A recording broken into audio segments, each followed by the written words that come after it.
Вчера соопштениот стечај на Евростандард банката на бизнисменот Трифун Костовски во шок ги стави сите нејзини штедачи и доверители, а граѓаните повторно сватија дека ништо не е сигурно. Не верувам, не, лажат сите. Сите лажат. Кој комуди се така работи? Не само банките, усе не верувам више.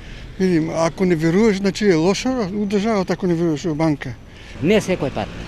Ако не си сигурен у банките, во што ќе би сигурен? Не седам у банките и не знам колку сум сигурен. Се дали ќе испратат, мислам треба да ги обештетат. Тие до 31 можемо, ние што се над тие нема шанса.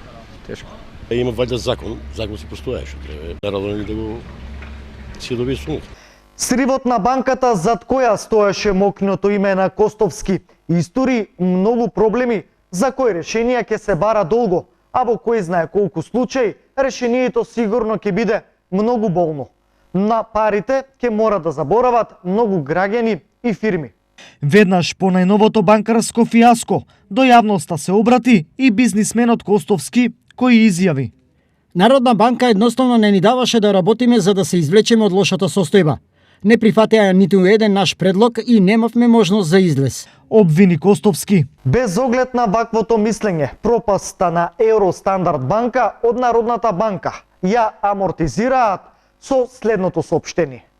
Сите штедачи до 30.000 евра ќе бидат обештетени во рок од 20 дена. Станува збор за 71,5 милиони евра, кои ќе бидат исплатени од Фондот за осигурување на депозити. Велат од Народна банка. Но што е со поголемите депозити, никој не кажува ништо. Илјадници луѓе веќе се во паника и очај, зашто губитокот на тие пари им го сруши светот.